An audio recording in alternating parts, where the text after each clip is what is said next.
ადამიანი, ეპოქა, მოვლენა, კანონი.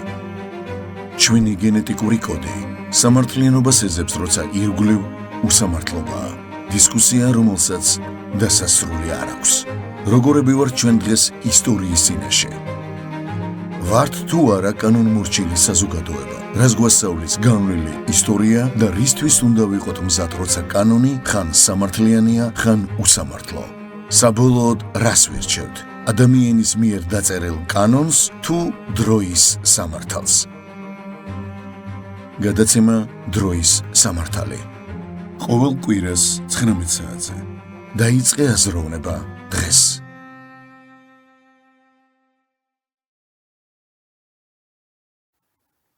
გამარჯობა ძვირფასო მეგობრებო, საქართველოს ტალღის ეთერშია გადაცემა დროის სამართალი, მე კი მის სამყარო თენგო მანიძე გახლავართ. რაც შეეხება დღევანდელ გადაცემას, ჩვენი სტუმარი იქნება ისტორიის, ასევე პროფესიული უსაფრთხოების დოქტორი, პროფესორი ბატონი დავით კუხალაშვილი. მოგესალმებით ბატონო დავით, დიდი მადლობა სტუმრობისთვის. მადლობა მოთხოვისათვის და მოგესალმებით აუდიტორია. მინდა ვისაუბროთ ძალიან საინტერესო ამბებია, როგორც ჩვენს ქვეყანაში, ისე უშუალოდ რეგიონში, ჩვენი ქვეყნის ფარგლებს გარეთ, თუმცა დავიწყოთ საქართველოთი. პირველი რაც მინდა გკითხოთ, ეს ერთგვარად თქვენს პროფესიას უკავშირდება. ბოლო პერიოდში ძალიან ხშირად ტარდება სახელმწიფო უსაფრთხოების სამსახურში ბრიფინგები იმის თაობაზე, რომ აკავებენ უცხო ქვეყნის ჯაშუობის ბრალდებით ადამიანებს. აქამდე 14 წელი ფაქტიურად არ გვინახავს ჩვენ ასეთი აქტივობები სოციის მხრიდან და ბოლო თვეებში უკვე რამდენიმე ბრიფინგი ვნახეთ ამასთან დაკავშირებით, რაც აქ საინტერესო არის, დაკავებები ხდება როგორც დასავლური ქვეყნების, ისე რუსეთის ჯაშუობის ბრალდებით ადამიანების. რასთან გვაქვს თქვენი აზრით საქმე, რას უკავშირდება ესეთი გააქტიურება ამ პროცესების? ალბათ რთული იქნება დავიჯეროთ, რომ მთელი ეს 14 წელი უსაფრთხოების სამსახურებს არ ჰქონდათ ამ ადამიანების შესახებ, თუ კი ისინი მართლაც არიან, რამდენადაც ვიცით, მათ მხოლოდ ბრალდებულების სტატუსი აქვს, ხო? თუ კი ისინი მართლაც არიან ამ საკითხში დამნაშავეები, აქამდე არ ჰქონდათ მათ შესახებ ინფორმაცია და ეხლა ხდება ცნობილი თუ აი რა პროცესია თქვენი აზრით? პირველ რიგში, როგორც სადაზორო, ისე კონცადაზორო საქმიანობა, რომ წარმატებული იყოს, ამისაც აუცილებელია, რომ ხელისუფლებას გააჩნდეს პოლიტიკური ნება და ფინანსური შესაძლებლობები. შესაბამისად, ჯაშუობის დაკავებაც ესეც პოლიტიკური ნების მნიშვნელოვანი შემადგენელია და ერთი რამ აუცილებლად უნდა გავითვალისწინოთ, რომ არსებობს ვითარება, როდესაც შესაძლებელია ჯაშუში დაკავებული იქნას კიდევაც, მაგრამ სახელმწიფომ არ გაახმაუროს ეს ფაქტი. არსებობს ესეთი ტიპის მეთოდოლოგია, რომ გარკვეულწილად შესაძლებელია, რომ ჯაშუშები ქვეყნის ინტერესების სასარგებლოდ შეიძლება გამოიყენოს იმ ქვეყანამ, რომელიც მას ავლენს. ეს ძალიან ბევრი რამ ხდება ზოგადად ძალიან ფარულად, მაგრამ არსებობს ღია ეგრეთ წოდებული სცენები, როდესაც სახელმწიფო ასაჯაროებს მნიშვნელოვან ინფორმაციებს.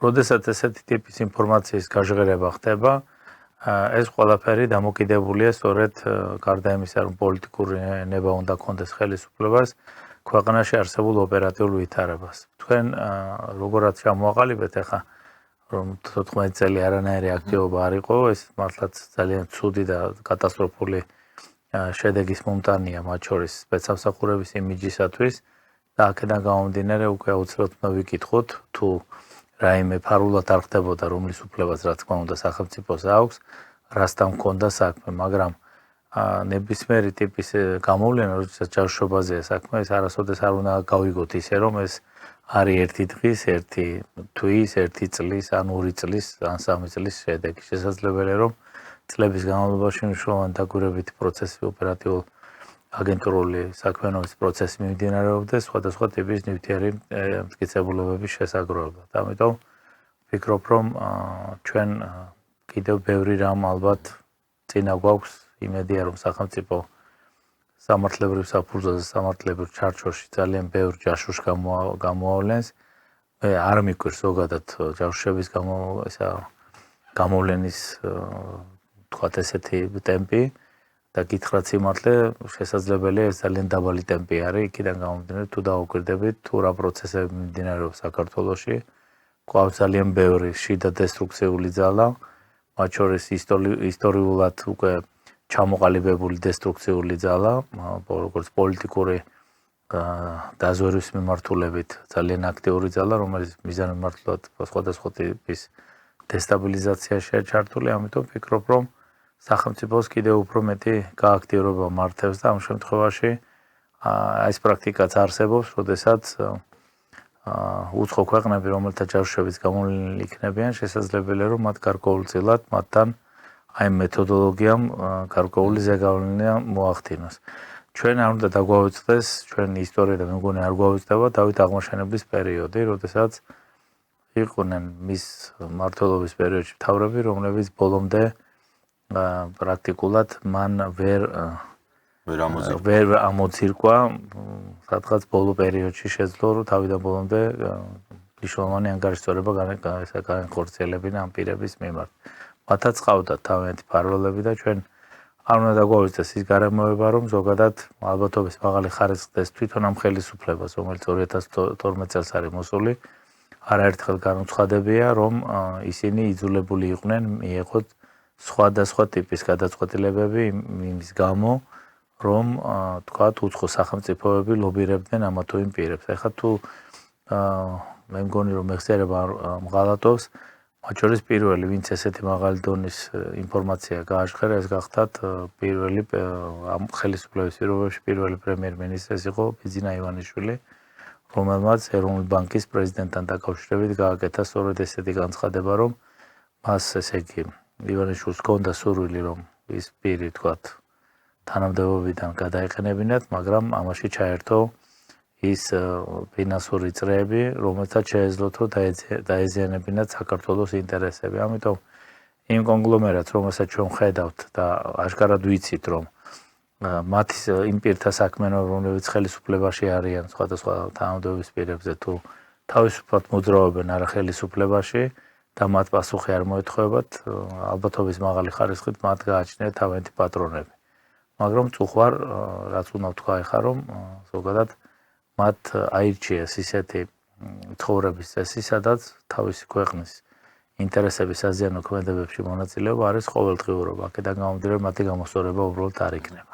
სხვა შორის აი, როდესაც საუბარი არის ხოლმე აგენტებზე, ჯაშუშებზე, საზოგადოების მნიშვნელოვან ნაწილს წარმოუდგენია, რომ აგენტი ეს არის აი რაღაც ჯეიმს ბონდის ტიპის ადამიანი, რომელიც შენიღბულად მოძრაობს, რაღაც ასრულებს გარკვეულწილად მომზადება აქვს გავლილი საამისოდ და სინამდვილეში ეს ასე არ არის, ხო? მათ შორის პოლიტიკურ წრეებში პოლიტიკოსების სახით შეიძლება არსებობდეს ადამიანი, რომელიც უცხო ქვეყნის ინტერესებზე მუშაობს და ამასთან დაკავშირებით ხელისუფლებას მთელი საარჩევნო კამპანიები ჰქონდა, რომ საქმე გვაქვს უცხო ქვეყნიდან დაქირავებულ ადამიანებთან, მიიღეს კანონებიც, გრანტების შესახებ კანონს გულისხმობ, ეგრეთ წოდებულ რუსულ კანონს, როგორც ეძახდა სწორედ ეს აგენტურა, პირდაპირ აგენტურით მოიხსენებდნენ, მაგრამ მათ წინააღმდეგ ასეთი ტიპის საქმეები, რაც დაკავშირებულია ჯაშუშურ საქმიანობასთან, ოფიციალურად წარდგენილი ბრალი მათ არც ერთს არ აქვთ.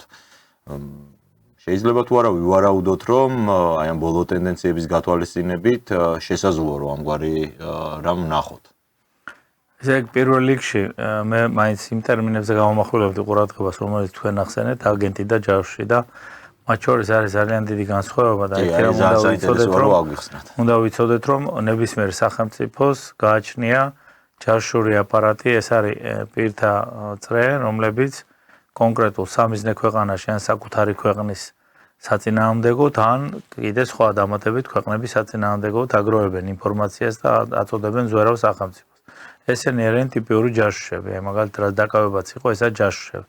რაც შეეხება აგენტებს, ყველა სახელმწიფოს გააჩნია აგენტურული აპარატი, ყველა სტრუქტურა, რომელიც მაგალითად საქართველოში არის და გააჩნია ოპერატიულ აგენტურული საქმიანობის უფლება, ყველას გააჩნია აგენტები და ისინი რა თქმა უნდა, არიან ჩვეულებრივი ადამიანები, რომლებიც საკუთარი ქვეყნის ინტერესებიდან გამომდინარე მოღვაწეობენ საქართველოში. ამის გარეშე ვერც ერთი სტრუქტურა ვერ ფუნქციონირებს და სწორედ მათ უსაფრთხო მუშაობაზე არის დამოკიდებული ქვეყნის ბედი, რა ტიპის უსაფრთხო გადაწყვეტილებებს მიიღებს ქვეყანა, რა თქმა უნდა, სადაზვერვო სამსახურის მიერ მოპოვებულ ინფორმაციასთან ერთად. ამიტომ ვფიქრობ, რომ ამ ტერმინოლოგიის აღრევამ ყოფილი ხელისუფლების პირობებში სარგებლობ 2012 წლამდე საუბრობ 2012 წლამდე არსებული ხელისუფლების პირობებში ესეთ ტერმინოლოგიის აღრევამ და შემდეგ ამ ხელისუფლების პირობებში ძალიან დაბალი დონის პროფესიონალურმა მიდგომებმა ამ ტერმინებთან და ზოგადად სპეცსამსახურებთან მიმართებაში გაკეთებულმა განცხადებებმა გარკვეული აღრევა გამოიწვია. მინდა გითხრათ ერთი რამ, რომ ეს არის ძალიან ხელსაყრელი და ნოყიერი ნიადაგი შექმნა უცხო ქვეყნების სადაზვერვო სამსახურებისათვის. ადამიანები, როდესაც ვერ არკვევენ რა არის საჭირო და რა არა სახელმწიფოსათვის, ეს არის ყველაზე კარგი პირობა იმისათვის, რომ რაც შეიძლება სადაზვერვო შეღწევადობის მასშტაბები გაფართოვონ უცხო ქვეყნის სადაზვერვო სამსახურებმა და სწორედ ამ მდგომარეობაში ვიმყოფებით. იმის ნაცვლად, რომ ხელისუფლებები ცდილობდნენ, რომ რაც შეიძლება მეტი ინფორმაცია მიაწოდონ საზოგადოებას, რა არის თქვათ აგენტურული აპარატი, რომ ის აუცილებელია ქვეყნის სიცოცხლის უნარიანობისთვის და ამ ადამიანების სიცოცხლე, ჯანმრთელობა არის მნიშვნელოვნად სახელმწიფოს მიერ უზრუნველსაყოფი, რომ რეალურად ჩვენ გქონდეს უსაფრთხო გადაწყვეტილებების მიღების პირობა, ხოლო ჯავშები არიან ჩვენი ქვეყნის საწინააღმდეგოდ მომქმედი ადამიანები, ესენ შეიძლება იყოს ჩვენი ქვეყნის მოქალაქეების არ მქონე პირები. აი ამ ახსნა განმარტების საფუძვლების არარსებობის გამო შესაბამისად ყველაფერი აღრეულია და ადამიანებს ვერ გაუგიათ. ეხლა თქვენ როგორ წარმოგიდგენიათ, რატო ვაკეთებ ესეთ დასკვნას? იმიტომ რომ სწორედ ესეთი მიმართულების შექმნა აწყობთ უცხო სახელმწიფოებს, იმიტომ რომ თქვენ როგორ წარმოგიდგენიათ, როდესაც ოპერატიულ თანამშრომელს აქვს თქვათ ან გეგმიური, ან ოპერატიული აუცილებლობიდან გამომდინარე გადაბირება საწარმოებელი და ამ იდეოლოგიური და პროპაგანდისტული ფონზე, სადაზვერვო ხასიათის პროპაგანდისტულ ფონზე როგორ შეძლებს ოპერატიული თანამშრომელი რომ გადაიბიროს ესა თუ ის პირი საკუთარი ქვეყნის ინტერესების სასარგებლოდ. საუბრობ ქვეყნის შიგნით აგენტურულ აპარატზე, რომელიც კიდევ ერთხელ ვიმეორებ, არის საერთოდ მნიშვნელოვანი. ამის გარეშე არც ერთი ქვეყანა არ არსებობს. ამიტომ ვფიქრობ, რომ ყველაფერი მიზანმიმართულად არის გაკეთებული და ძალიან მარტივად შეუძლია საზოგადოებას დარწმუნდეს იმაში, თუ ვინ არის ამ ტიპის პროპაგანდისტი, ვინ პროპაგანდირებდა ამ მიმართულებით და შესაბამისად მივიღებ ძალიან მარტივ სურათს და ფსიქოლოგიურ ძალიან მნიშვნელოვანია, რომ აგენტი ჯაშუში ეს არის ორი სხვადასხვა რამ, ეს არ უნდა მოხდეს ამისი აღრევა და ყველა ქვეყნის ოპერატიულ სამსახურს გააჩნია თავის აგენტურული ქსელი, რომელიც აუცილებელია ქვეყნის ეროვნული უსაფრთხოების გრადობის შესანარჩუნებლად.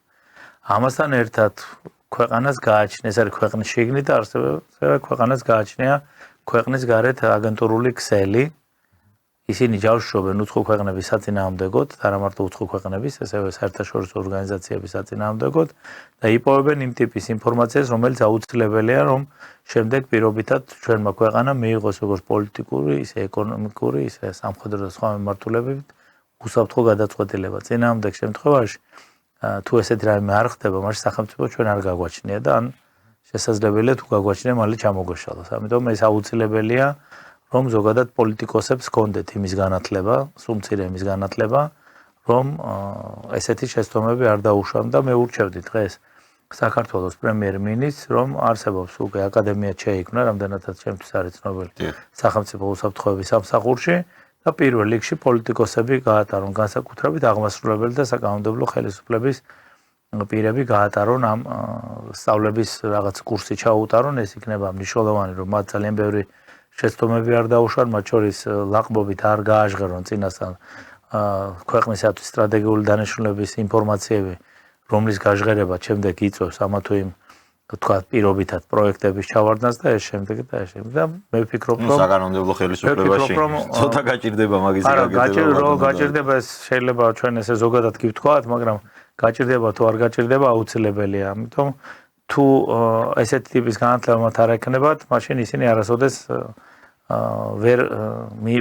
ვერ მიიღებენ ისეთ ტიპის გადაწყვეტილებებს, რომელიც ქვეყნისათვის არის მნიშვნელოვანი. და კიდევ ერთხელ მე ვფიქრობ, რომ როგორც ამერიკის შეერთებულ შტატებში ადრე წინა საუკუნეზე ვსაუბრობ, ვფიქრობ, რომ დადგა ალბათ იმის აუცილებლობა, რომ ადამიანთა გადამოწმება უფრო სხვა მიმართულებით განხორციელდეს და დღეს ამის ტექნიკური საშუალებები არსებობს. მათ შორის ჯაშუობის მიმართულებით და ვფიქრობ, რომ ამერიკის შეერთებულ შტატებს როგორი გამოცდილება ჰქონდა? აქვს ესეთი გამოცდილება, როდესაც ძალიან მაღალი მასშტაბით სადაზვერვო შეღწევადობის კვალი იგრძნეს საბჭოთა სპეცსამსახურების, მათ დაიწყეს შემოწმება შემდეგ სახელმწიფო მოხელეებს.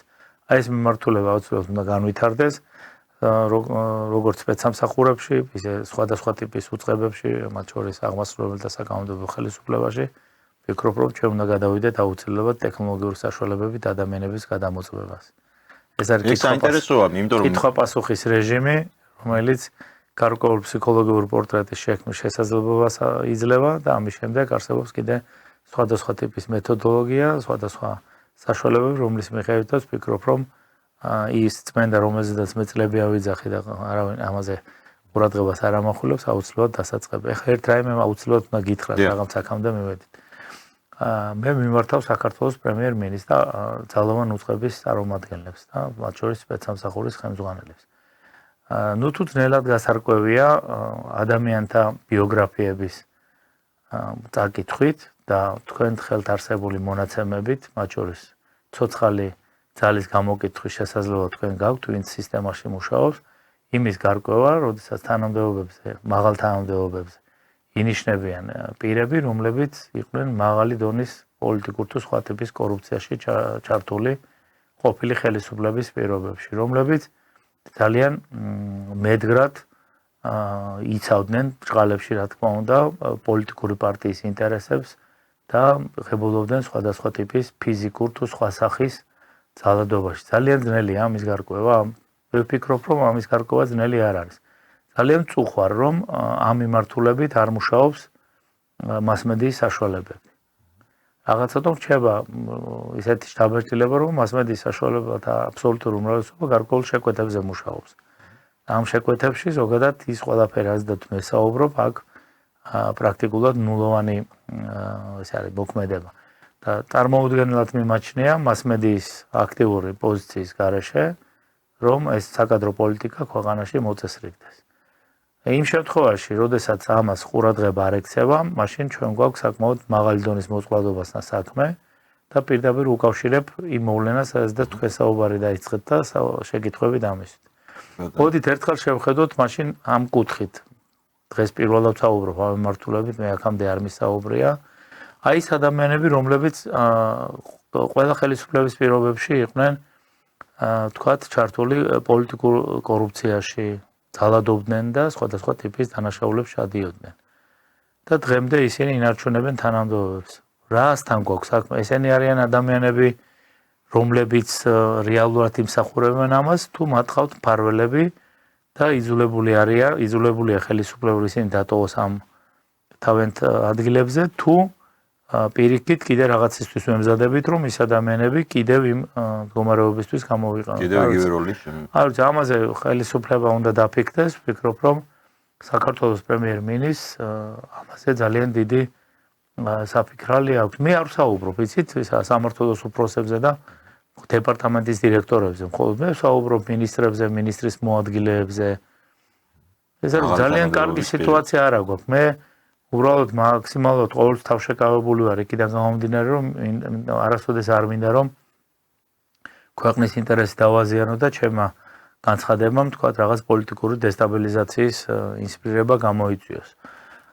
მაგრამ ვერ ვხედავ ამ მიმართულებით მოძრაობას, ნამდვილად გულსატკერნია ეს ყველაფერი და მინდა გაგავთხილოთ ყველა, რომ ეს არც თქვენ წისქვილზე არ ასხამს წყალს და შესაძლებელია, რომ ყველაფერი ეს ქვეყანას დაუბრუნდეს ძალიან ცუდად და ვსაუბრობ კონსტიტუციური წყობილების ძალადობრივი დამხობის კუთხით. სხვას არაფერს არ ვსაუბრობ, როდესაც უკმაყოფილების მასშტაბები სხვადასხვა გადაწყვეტილებების გამო იზრდება, როდესაც მათ შორის საკადრო პოლიტიკის კუთხით ესეთი ტიპის ადამიანები მოძრაობენ და მიღებული აქვთ ერთ და იგივე სკამის ფორმა და სხვადასხვა უწყებებში გადაადგილებთ და ყავთ გარკვეული საფარ ქვეშ და ეს ადამიანები მონაწილეობდნენ სხვადასხვა ტიპის დარბევებში თუ სხვადასხვა ტიპის ისეთ ქმედებებში, რომელიც შეიცავდა სისხლისამართლის დანაშაულის ნიშნებს, ეს იწვევს მოსახლეობის ქვეყნის შიგნით მოსახლეობის უარყოფით განწყობებს. და შესაბამისად ვფიქრობ, რომ ეს არ იქნება ძალიან კარგი იმისათვის, რომ ზოგადად ხელისუფლებამ მშვიდობიანად და კონსტიტუციურ ვადაში დაასრულოს თავისი მოღვაწეობა. განსაკუთრებით თუ იმას გავითვალისწინებთ, ეს მარტო ჩემი განცხადება არ არის, ამას ყოველდღურად გვარწმუნებს ჩვენ ხელისუფლება, რომ მაღალი არის, თქვათ, დესტაბილიზაციის ალბათობა ქვეყანაში. ამიტომ ვფიქრობ, რომ ამ კუთხით ძალიან ბევრი რაღაც დავაგვიანეთ და ვფიქრობ, რომ სისტემის შიგნითაც არ უნდა გამორიცხოთ, რომ რასაც სისტემების გარეთ ვეძებთ, თქვა ჩვენ ჯაშუებს და ვავლენთ, უკვე დავიწყეთ გავუვლა, შესაძლებელია სისტემის შეგნით და ძალიან ბევრი ჯაშუე იყოს. ამიტომ ვფიქრობ, რომ ამ მიმართულებით აუცილებლად დაფიქრება არის საჭირო და სიღრმისეული დაფიქრება. საკადრო პრობლემის მოგვარების გარეშე საქართველოს არ უწერია ზოგადად განვითარება. აი ბატონ დავით, ჯერ ზოგადად მედიაზე მინდოდა ჩემი შეფასებაც მეთქვა, მედიის როლი გამოყავით თქვენ და ნამდვილად ალბათ მას მედია უნდა ამხელდეს ასეთი ეს უნდა იყოს მისი ძირითადი საქმიანობა, მაგრამ რთულია ახლა ისეთ პირობებში, როდესაც მას მედია მით უმეტეს საქართველოში და საქართველოს ხას უსვა, იმიტომ რომ ჩვენ ამ ხრივ გვაქვს ძალიან პატარა ბაზარი, ხო? ანუ ქართულ ენოვან მას მედიას მაქსიმალურად აი სურო მაქსიმუმ შეიძლება უყუროს 4 მილიონმა ადამიანმა ქართულ ენაზე, იმიტომ რომ მეტმა უბრალოდ არ იცის მსოფლიოში ეს ენა. ძალიან რთულია რომ ასეთ პირობებში მედიამ შეინარჩუნოს დამოუკიდებლობა, იყოს დამოკიდებული აი წმინდა რეკლამიდან მიღებულ შემოსავალზე და რა თქმა უნდა საქართველოში და ასეთ ტიპის ქვეყნებში მედია ხშირად არის დამოკიდებული სწორედ შემკვეთებზე, სპონსორებზე, ასრულებს სხვადასხვა პოლიტიკური ჯგუფების დაკვეთებს. ალბათ ასეთ პირობებში სწორედ სახელმწიფოდან უნდა მოდიოდეს ეს ინიციატივები, მათ შორის მედიის მიმართაც, რომ მედია აქტიურად ჩაერთოს აი ამ საკითხებში, რაც დაკავშირებული არის ჯანსაღ საკადრო პოლიტიკასთან ქვეყანაში. ჩვენთან სამწუხაროდ ამისი ნიშნები არ არის. მეორე საკითხი რაც მინდოდა გამომეყვა, თქვენ ახსენეთ დესტაბილიზაციის მაღალი რისკი. ჩვენს ქვეყანაში რა გვაძლევს ამისი თქმის საფუძველს? მე მრჩება ხოლმე შთაბეჭდილება, რომ ხელისუფლება თქვენგან განსხვავებულად უყურებს ამ ყველაფერს. ყოველ შემთხვევაში აი ეს გადაწყვეტილებები, ძალიან არაპოპულარული გადაწყვეტილებები ხშირად, რასაც ბოლო პერიოდში ვადევნებთ თვალს, განსაკუთრებით რაც ამძიმებს სოციალურ ფონდს ასეთ ტიპის გადაწყვეტილებები, ხელისუფლება ძალიან თამამად იღებს ასეთ დგავს ასეთ ნაბიჯებს. რჩება შთაბეჭდილება თითქოს ისინი თავს გრძნობენ არხეინად, ასე ვთქვათ, არ მიაჩნიათ დესტაბილიზაცია მაინდამაინც მაღალ რისკად. თქვენ რატო ფიქრობთ, რომ დღეს ჩვენ გავართ დესტაბილიზაციის მაღალი რისკის წინაშე? რაიმე ნიშნებს ვატყობთ ამისას? ხედავთ, რომ პროტესტი ქუჩაში პრაქტიკულად აღარ არსებობს, ყოველ შემთხვევაში ძალიან მინავლებულია. ის ვისაც აბარია ამ პროტესტის გაკეთება, გულისხმობ ოპოზიციურ ძალებს, არიან უკიდურესად დისკრედიტირებული და არც მაინდამაინც დიდი კრეატივით გამოირჩევიან, რომ რაიმე სიახლე შესთავაზონ საზოგადოებას. ოპოზიციური ველი მთლიანად არის მოსუფთავებული და იქ არ ჩანს ისეთი ძალები, რომლებსაც შეუძლიათ რომ აიღონ ხელში პოლიტიკური პროცესი. აი რატო ფიქრობთ, რომ მაინც არსებობს დესტაბილიზაციის რისკი? ეს არის აი შიგნიდან, ქვეყნის შიგნიდან წამოსული მუხტი თუ შეიძლება არსებობდნენ გარე ძალები, რომლებიც იქნებიან დესტაბილიზაციით დაინტერესებულები? ესე იგი, პირველ რიგში გადაწყვეტილებებს ახსენეთ და ორ ნაწილად გავყოფთ. ერთი არის ზოგადად გადაწყვეტილება, რომელიც არაპოპულარულია, მაგრამ სახელმწიფო ინტერესიდან გამომდინარე არის აუცილებელი და მას ღებულობს სახელმწიფო და მეორე არის წამგებიანი გადაწყვეტილებები. თქვენ რაზედაც საუბრობთ და მე რაზედაც საუბრობ, რაზედაც გული მტკივა გახლავთ ის, რომ ხელისუფლებამ ბოლო პერიოდში მიიღო მნიშვნელოვანი გადაწყვეტილებები, რომელიც პრაქტიკულად მისთვის წამგებიანი აღმოჩნდა. აქედან გამომდინარე, აუცილებლად უნდა ვთქვათ ეს, რომ საზოგადოებაზე ძალიან უარყოფითად იმოქმედა. კი, რა თქმა უნდა. მე არაერთხელ მოუწოდე და კიდევ მოუწოდებ ხელისუფლებას, რომ ნამდვილად მაინტერესებს და საზოგადოებასაც აინტერესებს. ამას ხო პრემიერ-მინისტრი თვითონ არ იღებს ამ გადაწყვეტილებას. მას ხო ყავს ჯგუფი, ან პირები, ან პირთა ჯგუფები, არ ვიცი, რომლებიც აწვდიან ამა თუ იმ, თქვათ, რეფორმის გარკვეულ პროექტს. აი ეს ადამიანები აუცილებლად უნდა გამოვიდნენ დღის სინათლეზე. და მარტო დღის სინათლეზე კი არა, სპეცსამსახურები უნდა დაინტერესდნენ, რომ რატო იყო ესეთი წამგებიანი გადაწყვეტილებები, რომელმაც გამოიწვია სახელმწიფოს წინააღმდეგ არა, ხელისუფლების საწინააღმდეგო განწყობები, რომელიც ძალიან ახლოს არის შემდეგ სახელმწიფოს წინააღმდეგ განწყობების ორგანიზებასთან. ეს ერთი მომენტი. რაღაცა თომ რჩება შთაბეჭდილება, რომ თქვენ გამონათქვამშიც ეს დავინახე და ეს ზოგადად ჩვენი საზოგადოებისთვის დამახასიათებელია, რომ ჩვენ გქონია, რომ ყველაფერი ისი არ არის, თქვათ, პირობითად, რასაც მე ვამბობ. მე ორ მარტივ მაგალითს მოგიყვანთ თქვენ და გაგახსენებთ საბჭოთა კავშირის პერიოდში ავღანეთის ხელისუფლების ძალადობრივი დამხობისათვის საკმარისი გამოდგა რამოდენიმე ათეული საბჭოთა სპეცსამსახურის თანამშრომელი, ხო? ძალიან მარტივად. მეორე მაგალითს მოგიყვანთ ეს გახლავთ მადუროს მაგალითი, როდესაც ძალიან მარტივად ამხელა ასე იყო თუ ისე იყო განვითარებული ქვეყანა არის, რომელსაც გააჩნია შეიარაღებული ძალები, რომელსაც გააჩნია სპეცსამსახურები და ეს შემდეგ და უცებ მოპარეს ხელისუფლება. ხომ არა ვინ გააკეთა ახლა? შტატებმა დაგეგმა შეერთებულმა შტატებმა, რომელსაც ძალიან დიდი რესურსი აქვს, ხო ამის? ხო და ამიტომ სვა მე ამ საკითხს, როდესაც თქვენ მეუბნებით ვინ შეიძლება გააკეთოს, ვინზე გცემთ მე პასუხს. ვინ შეიძლება გააკეთოს. ახლა შემიძლია კიდე ესეა ძალიან დიდი ძალიან ბევრი მასშტაბით გავზარდო, უბრალოდ ახლა ამის საუბარს აზრი არ აქვს რა. თუ განვიხილავთ იმ მდგომარეობას, რაც ჩვენ თასუფებს, რომ პრაქტიკულად ბოლო რაც პოსტსაბჭოთა ქვეყანა ვართ, რომ ხელისუფლების აბსოლუტური უმრავლესობა წევრები, მე მგონი ხელისუფლებაში მოსვლისთანავე ან მანამდე აქვთ მოგვარებული უცხო ქვეყნებში თავშესაფრის პოვნა და ან მერე უკვე ამისათვის ყველაფერს აკეთებენ, რომ აქედან გამომდინარე მასშტაბები გვაქვს ძალიან ცუდი. და ჩვენ რასოდეს ვიფიქრებთ, რომ აუცილებლად ან სპეცოპერაცია ჩატარდება, რამოდენ ან სპეცნაზი შემოვარდება და მოიპარას, ძალიან მარტივად შეიძლება, რომ შესაძლებელია ლიკვიდაციის აქტი განხორციელდეს ჩვეულებრივად პირდაპირი კონტაქტის პირობებში. ეხლა შემიძლია რომ რამოდენიმე მაგალითი მოვიყვანო ამის. აი მაგალითად მოხდა ჩაუშვის გამოვლენა რომის პაპის ძალიან ახლო გარემოცვაში. ეს იყო პირი, რომელიც პრაქტიკულად რომის პაპთან ყოველდღიურად შედიოდა, მას აღვიძებდა, მას ემსახურებოდა და ეს შემდეგ და მათ რა თქმა უნდა ეგ საკვებთან დაკავშირებით მასაც ჰქონდა შეხება და ესე შემდეგ ეს ახალი ამბავი არის? არა, ეს არ არის ახალი ამბავი, ეს რაღაც ალბათ 10 წელზე მეტია და შეიძლება უფრო მეტიც უკვე დაძველებულია ეს ინფორმაცია. დავაკვირდეთ დღევანდელ მდგომარეობას. მე ყველა ეთერში ვიძახოდი, რომ ყველაზე დიდი სამიზნე საქართველოში უცხო ქვეყნების სადაზვერვო სამსახურების მხრიდან არის ბიძინა ივანიშვილი. ამას აქვს თავის ობიექტური და თავის სუბიექტური მიზეზები, რომელზეც მე რა თქმა უნდა გაშლას არ დავიწყებ.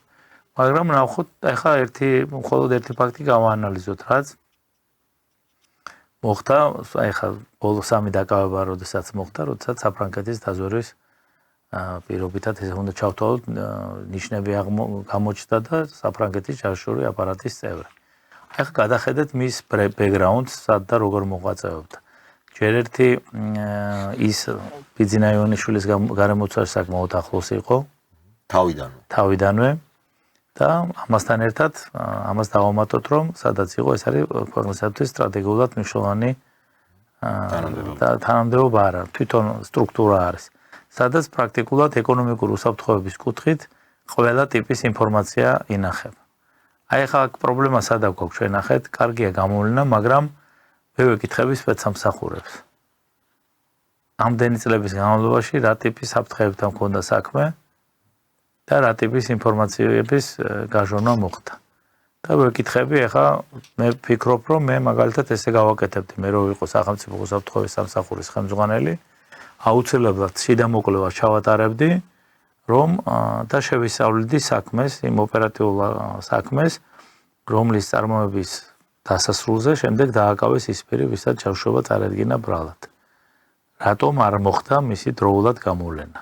თუ იქ ყველაფერი, როგორც ოპერატიულ საქმიანობისათვის დამახასიათებელია, ჩარჩოში ხდება ამ შემთხვევაში, რა თქმა უნდა, პასუხი არ უნდა მოეთხოვოს, მაგრამ თუ იქ არის გარკვეული ტიპის გულგრილობა, ან შეფერხება გარკვეული პროცესების, ამ შემთხვევაში აუცილებელია, რომ აღიძრას სისხლის სამართლის საქმე. მე კიდევ ერთ მაგალითს შეგახსენებ. ნახეთ, როგორ წუხარ ახლა რაც უნდა ვთქვა, ამიტომ რომ მე ჩემს შინაგანად მიმაჩნია სპეცსამსახურები, შინაგან საქმეთა სამინისტრო და რასაც საუბრობ არა ნიშნის მოგებით, საუბრობ გულის ტკივილით, იმიტომ რომ ნებისმიერი წარუმატებლობა შინაგან საქმეთა სამინისტროს და სპეცსამსახურების არის ჩემი წარუმატებლობა. მე ესე აღვიქო. იმიტომ რომ მე მისი ნაწილი ვიყავი ძალიან 200 წელზე მეტი ხნის განმავლობაში. თქვენ თუ გახსენდებათ, ესე დავარქოთ პირობითად, სპეცოპერაცია ფანდარასტი. ეს სამხრეთ ოსეთის რა ტიპის ჩანერგვა იყო განხორციელებული საქართველოს, ესე დავარქვათ ახლა ამ წუთში არასამთავრობო ორგანიზაციაში, რომელთანაც პირობითად, როგორც მე ღია წყაროებიდან გამოჩნდა, კავშირი ჰქონდა კონდაზვერვის უწყებას. მე გეკითხები თქვენ და ვეკითხები ხელისუფლებას. რატო არ გაინტერესებთ ესეთი ტიპის ჩავარდნები, ვინ უკეთებდა ორგანიზებას, ამას ხო მინისტრი არ უკეთებდა ორგანიზებას, ამას ხო ქვესტრუქტურულად თანამშრომლები უკეთებდნენ ორგანიზებას და შესაძლებელია ეს თანამშრომლები დღეს მაღალ თანამდებობებზე გყავთ და ისეთ თანამდებობებზე, სადაც იმ დონის ინფორმაციებია შენახული, რომ მისი მიწოდება ნებისმიერი ქვეყნისათვის ხელსაყრელი იყოს. ეს ერთი მიმართულება. მე ვეკითხები ხელისუფლებას, რომლის კომისიას არაერთხელ მიმართა, რომ 2008 წლის საომარ მოქმედებებთან დაკავშირებით შესულიყო და კიდე სხვა საკითხებთან დაკავშირებით შესულიყვნენ არქივებში. დაზვერვისა და კონდაზვერვის საარქივო მასალები ენახათ და ძალიან ბევრი და მნიშვნელოვანი ინფორმაცია შეიძლება მიიღოთ უშუალოდ რაც აინტერესებდათ და მაინტერესებს 2008 წლის საომარ მოქმედებამდე როდესაც მოხდა ქართული ჯაშური ქსელის გამოვლენა რუსეთის ფედერაციაში. ვინმე პასუხი აგო?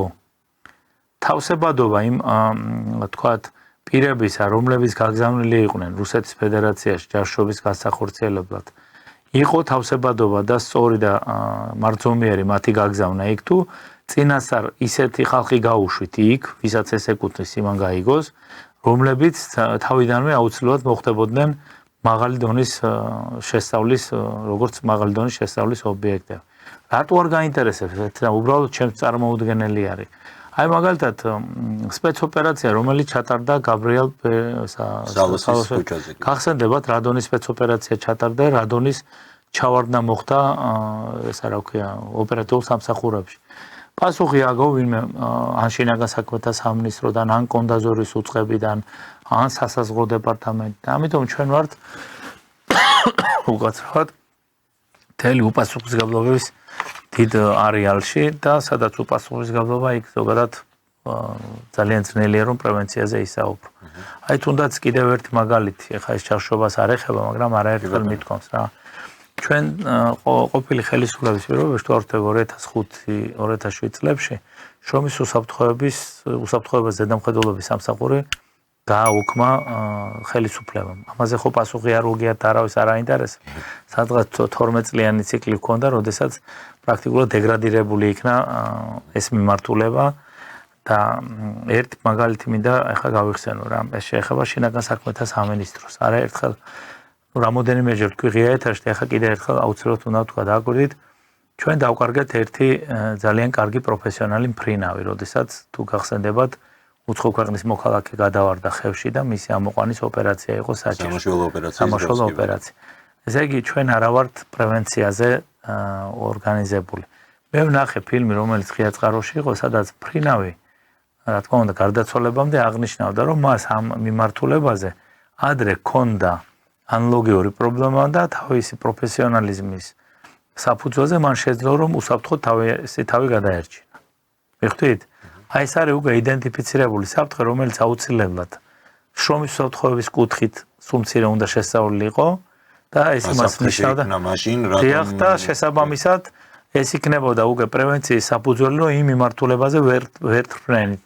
ანალოგიური ტიპის ოპერაციის ჩატარება ზოგადად მიზანშეუწონელი იქნებოდა და ჩვენ არ დავკარგავდით იმ პროფესიონალს, რომელიც დავკარგეთ. აი ესეთ რაღაცებზე არ მუშაობთ, პრევენციებზე არ მუშაობთ. მიხდით, ახლა ეს სამი ესა ნახეთ, ჯაშობის ფაქტი.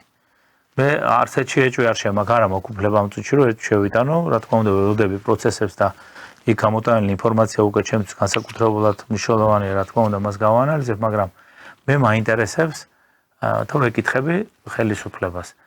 აი ყოფილი ხელისუფლების პირობებში, ახლა ვინ ჯაშუში იყო და ვიზედაც დღესაც მასალებია და დღესაც განსაიდუმლოება არ მოხდარა იმ მასალების და უბრალოდ ამინისტიით გამოუშვა ამ ხელისუფლებამ რატო გამოუშვეს და არ ვიცი, მაგრამ გესაუბრებით იმ ადამიანებზე, ვიზედაც ნამდვილად შეკერილი იყო საქმეები. ამაზე აღიძრა საქმე.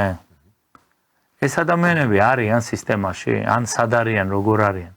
აი ესეთ რაღაცებზე, როდესაც ყურადღებას არ მიაქცევ, შენ ძალიან უბრალოდ მეჭვი მეპარება, რომ რაიმე ტიპის პრევენციაზე ჩვენ მუშაობდეთ. აი ესე ნელ-ნელა ეტაპობრივად ჩვენ პრაქტიკულად გითხრათ, რომ ნულის დონეზე გვაქვს პრევენცია. მესმის, ანუ ჩვენ არ მუშაობთ სისტემურად, მაშინ როდესაც ჩვენი მოწინააღმდეგეები პირიქით სისტემურად და მეთოდურად უდევენ. აი ხა დავიწყოთ, ხო? ეხლა მე ესეც ვსაუბრობ და სულ ყოველთვის შევიარო თან გამოსავალს ვეძებდე, მე ისე არა ვარო რაღაცა თქვა. აი ხა ნახეთ, რაც მე ჩამოგითვალეთ. ამის შესწავლა რომ მომხდარიყო. რამდენი უწყებისთვის იქნებოდა სასარგებლო. ეს იქნებოდა სასარგებლო საქართველოს გენერალური პროკურატურისათვის, რომელმან მათ შესაძლებელი ვერ დაინახა ის ყველაფერი, როდესაც თქვათ რაღაც საქმეები იკერებოდა. ეს იქნებოდა მნიშვნელოვანი მოწყვლადობის არეების გამოსავლენა თუ რატომ მოგვივიდა ჩვენ ბერი გაბრიელ სალოსის ქუჩაზე ესეთი პრეცედენტი. სად იყო მოწყვლადობა? რატო იყო ეს მოწყვლადობა? აი ესეთი ტიპის кейსები მეცნიერულად უნდა მუშავდებოდეს, მათ შორის საიდუმლო გრიფით და აი ამას უნდა ასწავლიდნენ სპეცსამსახურებში, ამას უნდა ასწავლიდნენ პოლიციურ უწყებებში, ამას უნდა ასწავლიდნენ საქართველოს გენერალური პროკურატურის თანამშრომლებს, ამას უნდა ასწავლიდნენ მოსამართლეებს. ესეთ პრეცედენტებს უნდა ასწავლიდნენ, რომ შემდეგ გადაწყვეტილებები, რომელსაც ისინი იღებენ, აუცილებლად იყოს რაც შეიძლება უსაფრთხო. ძალიან საინტერესოა და მართლაც ისეთი სფერო არის ეს, რაც დაკავშირებულია სახელმწიფოს უსაფრთხოებასთან თუ შრომის უსაფრთხოებასთან, რომ ხა ჩემნაირი დილეტანტისთვისაც კი, რაზეც თქვენ საუბრობთ, მართლა ძალიან საინტერესო სფერო იქნებოდა სასწავლად, შესასწავლად. ბატონო დავით, მინდა რომ გვაქვს ჯერ კიდევ დრო საეთერო და აუცილებლად შევეხოთ რეგიონის საკითხებსაც, სომხეთში ჩატარებული არჩევნებთან დაკავშირებით მაინტერესებს თქვენი აზრი. ის რომ პაშინიანი გაიმარჯვებდა არჩევნებში, ალბათ არ იყო მაინდა-მაინც დიდი სურპრიზი, რადგან წინასწარ ამისათვის ნიადაგი მზადდებოდა. თუმცა შეიძლება ეს გამარჯვება გახდეს ერთგვარი დესტაბილიზაციის წყარო სომხეთის სახელმწიფოსთვის. რუსეთთან უკიდურესად გართულდა ურთიერთობები, როგორც ცნობილი ხდება, გუშინ ქონდა ამის შესახებ სერგეი ლავროვს განცხადება, რომ ოდეკაბედან იგეგმება სომხეთის გარიცხვა. პაშინიანის პასუხიც იყო ამ საკითხზე, რომ ჩვენ ამას თუ გადაწყვეტენ ოდეკაბეს სახელმწიფოები, უბრალოდ ცნობად მივიღებთო და მაინდა-მაინც არ გვაინტერესებსო ეს საკითხი, იგივე დამოკიდებულება აქვს დაახლოებით SNG-ს მიმართაც, როგორც თავადვე აღნიშნა. თუმცა არ მგონია, რომ ასე მარტივად იდგეს ახლა სომხეთისთვის საკითხი, რომ ძალიანად გაწყვიტოს ურთიერთობები მის აქამდე სტრატეგიულ პარტნიორთან რუსეთთან, მაშინ როდესაც არ აქვს გარანტირებული ამ ყველაფრის ალტერნატივა. მით უფრო თუ კი ვიგულისხმებთ, რომ სომხეთს არ აქვს მაინდა-მაინც დიდი არჩევანი, რაც შეიძლება გაიყიდოს სომხური პროდუქცია, რაც რუსეთის ბაზარზე უკვე ვეღარ შედის და პრაქტიკულად სრულად არის აკრძალული. რისკენ მიდის აი ეს პროცესები? ეს რა თქმა უნდა საინტერესო უნდა იყოს ჩვენთვის საქართველოს კონტექსტშიც, იმიტომ რომ საუბარი არის ჩვენს უახლოეს ნათესავზე, ისტორიულ მეზობელზე, რომელთანაც გადაჯაჭვულია ჩვენი ბედი, ხო რომ შორის სახელმწიფოებრივაც კი ერთად სახელმწიფოებრივაც კი თუ გვაქვს ერთად გვაქვს თუ კარგავთ ერთად კარგავთ და აი რა პროცესთან გვაქვს თქვენი აზრით საქმე და რას უნდა ველოდოთ ამ მხრივ მე მინდა რომ ერთი სანამ ამაზე შეფასებას გავაკეთებდე ერთი პატარა ჩანართი გავაკეთო ვთვლი რომ ალბათ დადგა დრო რომ რაღაცებზე ვისაუბროთ განსაკუთრებით როდესაც გადაწყვეტილების მიღებაზე ვსაუბრობთ მე რამდენადაც ვიცი თქვენ მზადებით იურისტი თქვენ როდესაც ხელისუფლებაში მოხვალთ მინდა რომ ერთი რამ გირჩიოთ მხოლოდ იურისტობა არ არის საკმარისი იმისთვის და კანონმდებლობა რომ მიიღოთ სწორი გადაწყვეტილება. ნამდვილად. იმიტომ როდესაც ვსაუბრობთ არაპოპულარულ და წამგებიან ხელშეკრულებაზე, ერთი რამ აუცილებლად უნდა ვიცოდეთ, რომ ყველა გადაწყვეტილებას აქვს პოლიტიკური შედეგი, ყველა ტიპის გადაწყვეტილებას. ამიტომ თუ ჩვენ პოლიტიკურ შედეგს არ გავთვლით, მხოლოდ კანონმდებლობიდან გამომდინარე მოქმედება ზოგადად ზოგიერთ შემთხვევაში შეიძლება სახელმწიფოს ძალიან დიდ ზიანად დაუბრუნდეს და ეს უბრალოდ ეხა ესე გამომივიდა ძალოგეუბნებოდა. არა, როცა საქართველოს გადაწყვეტს ჩამოვაროს. არა, ეს იმიტომ გითხარით თქვენ რომ ძალოგეუბნებოდეთ და მოლოგეყურებოდეთ ესეთი ის გვაქვს. თუ მეშლება მოდი მოვუთხო საზოგადოებას. ეხა რაც შეეხება სომხეთს. ნუ სანამ არჩევნები ჩატარდებოდა მე ერთ-ერთ მასმედიის საშუალებაში გქონდა შესაძლოა რომ გარკვეული შეფასებები გამეკეთებინა. ეხლა რო გითხრათ რომ ადეკვატური სახელმწიფო მოხელის შაბაშტილებას ტოვებს ძალიან არასწორი ვიქნები, რაღაცა თუ ეს მაგონებს იმ ისტორიას, რომელშიც გონი ჩვენ ვიცხოვრეთ და ვფიქრობ რომ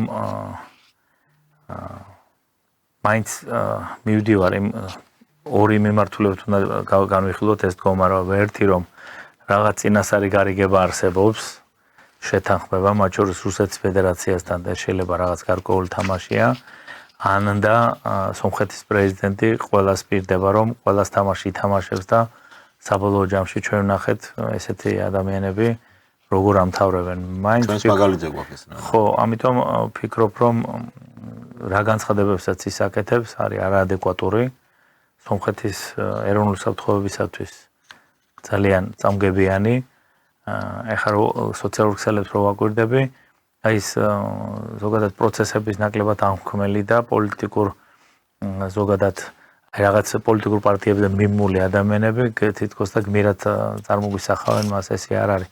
შენ როდესაც ქვეყანა გაბარია, ყველა შენი განცხადება უნდა იყოს გაწონასწორებული და რაც შეიძლება ზოგადად შენი ქვეყნის ინტერესებიდან უნდა გამოდიოდეს. ეხლა აღარ დავიწყებ იმაზე საუბარს, ჩვენ სანამ შემოვიდოდით ზოგადად გავისაუბრეთ და მე გეთანხმებით იმაში, აი უბრალოდ რისი იმედი აქვს.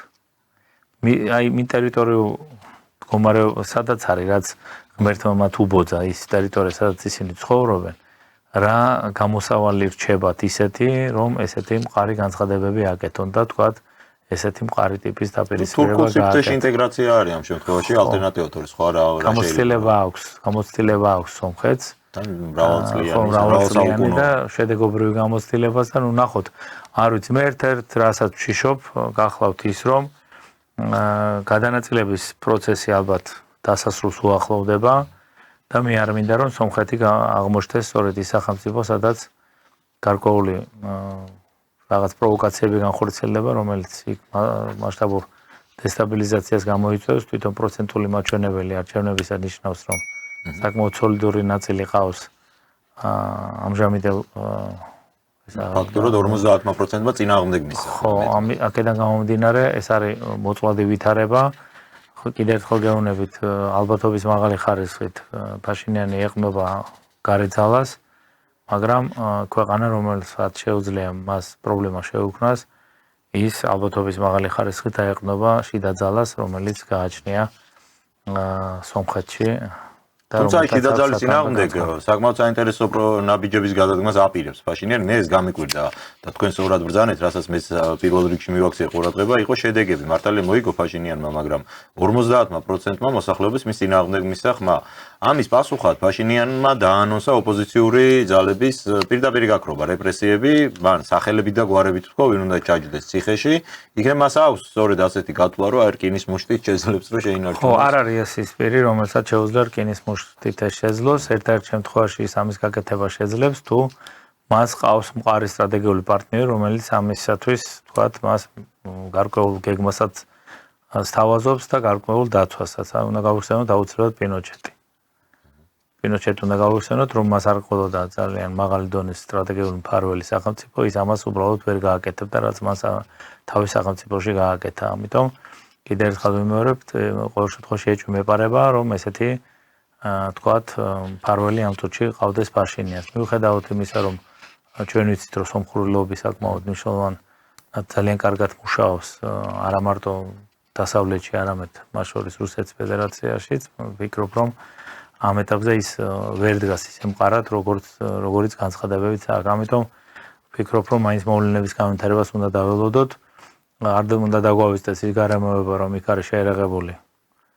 დისლოცირებული. დიახ, და კიდევ ერთხელ ვიმეორებ, რომ ეს არის ფაქტიურად ნაღმი უცხო ქვეყნის სამხედრო დანაყოფების ყოფნა ტერიტორიაზე, სადაც შესაძლებელია აბსოლუტურად ყველა პროცესის ორგანიზება.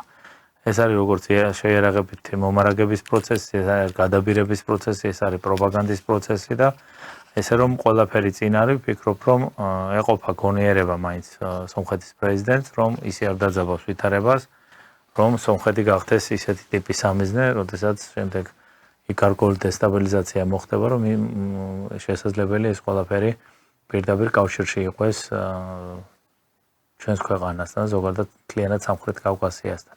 ძალიან ცუდად მენიშნა ბიპის გაკეთებული საჩუქარი საქართველოსა და აზერბაიჯანის მიმართ, რომ ის პრაქტიკულად თავის გასვლას აანონსებს და ესეც არ მიმაჩნია, რომ ძალიან მაღალი რაღაც დიდი საჩუქარია. ბრიტანელები არაფერს არასოდეს უბრძოლველად არ თმობდნენ და ვშიშობ, რომ ეს გარკვეული გარიგების საფუძველი არის. ანუ შეიძლება ამ დონის კომპანიის ასე გასვლა შემოასწავებდეს დესტაბილიზაციას რეგიონში. შესაძლებელია რომ ეს არის გარკვეული გარიგების შედეგი და შესაბამისად ყველაფრის მოლოდინი ყოველ შემთხვევაში საფრთხების იდენტიფიცირების პროცესში სახელმწიფომ ეს აუცილებლად უნდა გაითვალისწინოს. საინტერესო არის ხომ არ შეიძლება უკავშირდებოდეს აი ეს პროცესები მათ შორის რაც სამხრეთში მიმდინარეობს და რასაც ეყრდნობა ფაშინიანი იმ ტენდენციებს რაც შეიმჩნევა უკრაინის ომის ფრონტზე სადაც ბოლო პერიოდში ყველა საუბრობს ამაზე რომ რუსეთს უკვე ექნება სერიოზული პრობლემები მათ შორის მისი ტერიტორიის შიგნით მათ შორის დღეს იყო ასეთი გუშინ იყო ეს განცხადება უკრაინის შეიარაღებული ძალების ერთ-ერთი მაღალჩინოსნის მხრიდან რომ უახლოეს დღეებში მოხდება ყირიმის სრულ იზოლაციაში მოქცევა დღეს დაბომბეს იქ მომარაგების ხაზები რუსეთში კილომეტრიანი რიგები არის როგორც მედია აცხადებს ნავთობპროდუქტებზე ну რუსეთში იქნება ნავთობის დეფიციტი ცოტა პარადოქსულად ჟღერს მაგრამ ასე ხდება ყოველ შემთხვევაში ამისი ტირაჟირება ხო არ შეიძლება თulides ამ შემთხვევაში სომხეთის ლიდერი და მათ შორის ის ძალები რომლებიც მის უკან დგანან რომ რუსეთს უბრალოდ აღარ შესწევს ძალა რომ აკონტროლოს კავკასია და ხო არ კარგავს რუსეთის სამხრეთ კავკასიას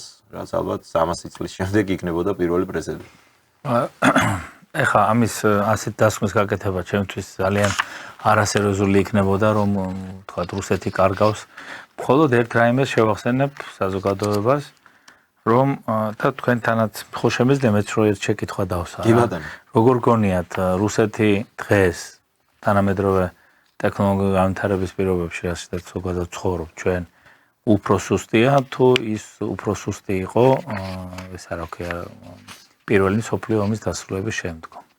პირველი მსოფლიო ომის დასრულება საერთოდ კატასტროფა იყო მაშინ ხო რუსეთისთვის იმ გაგებით რომ დაკარგა უზარმაზარი ტერიტორიები პირველ მსოფლიო ომს გულისხმობ სამოქალაქო ომში გაეხვა და ასე შემდეგ და ასე შემდეგ. ხო და როდის უფრო სუსტი იყო მაშინ თუ ახლა? მაშინ რასაკვირველია. მაშინ რასაკვირველია. რის საფუძველზე მოახერხა რუსეთმა ჯერ საბჭოთა რუსეთმა ხო რა თქმა უნდა საბჭოთა რუსეთმა ყველაფერი იმის განხორციელება რაც საბოლოო ჯამში მე საბჭოთა კავშირის შექმნით დაგვირგვინდა. საინტერესო. გარიგებებით და იმ წუწკი ევროპელების გადაწყვეტილებით, რომლებიც რა თქმა უნდა ყველა ქვეყანა ესე იქცევა, რომ საკუთარი ქვეყნის ინტერესებიდან გამომდინარე მიღებული სხვადასხვა ტიპის მოგებების საფუძველზე ზოგადად აღარ აღმოჩნდნენ თავიანთი სიტყვის პატრონები. მე კიდევ ერთხელ გავიხსენებ და სულ გავიხსენებ ამას, რომ შესაძლებელია რომ ჩვენი ზოგადად სიტუაცია სულ სხვაგვარად განვითარებულიყო, ჩვენ რომ 1920 წელს თუ 21-ში მე მგონი ერთა ლიგაზე რომ ჩვენ ერთა ლიგის წევრი განხორციელეს ყოფილიყავით. მაშინაც უარი გვეთქვა და რამე პარალელებს ვერ ვაგებთ. როგორ ჩანს? მაშინ ერთა ლიგა იყო დღეს უკვე ორ მნიშვნელოვან მიმართულებაზე რომელსაც განსაკუთრებული მნიშვნელობა ჰქონდა საქართველოსაც და საკმაოდ დიდი ხარკი გვაქვს ამის გადახდილი ეს არის ნატო და ევროკავშირი ორივე ორგანიზაცია პრაქტიკულად ადესტაბილიზებელ ძალად ექცა ჩვენ ქვეყანას ჩვენ და სამწუხაროდ. მაშინაც სწორედ ასე იყო საუკუნისინაც. დიახ, ამიტომ პარალელები ზოგადად აუცილებელია ისტორიაში გარკვეულ მოვლენას განვითარება აქვს.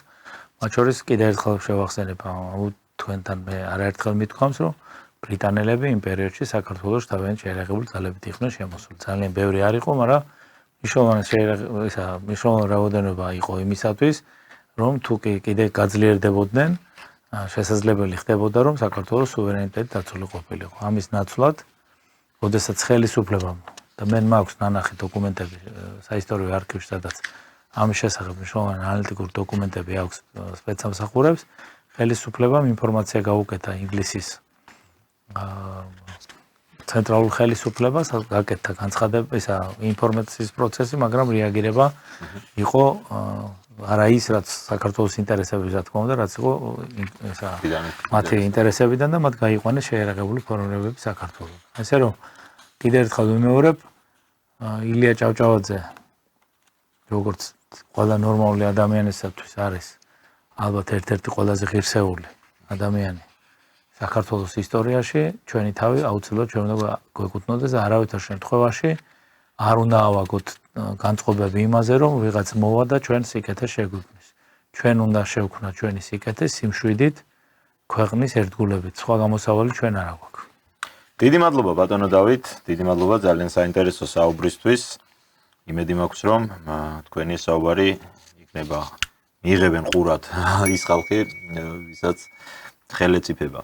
ასე ტიპის გადაწყვეტილებების მიღება, რაზეც ჩვენ დღეს ვსაუბრობდით. მადლობას მოგახსენებთ და მომავალ შეხვედრამდე დაგემშვიდობებით. შევახსენებ ჩვენს ტელემაყურებელს, ბატონი დავით კუხალაშვილი იყო ჩვენი გადაცემის სტუმარი. იმედი მაქვს მოგვეწონათ ჩვენი უაღრესად საინტერესო საუბარი. ჩვენ ერთმანეთს მომავალ ორ შაბათს შევხვდებით. მადლობას მოგახსენებთ თქვენს ყურადღებისთვის და მომავალ შეხვედრამდე. გადაცემა დროის სამართალი. დაიწყე აზროვნება დღეს.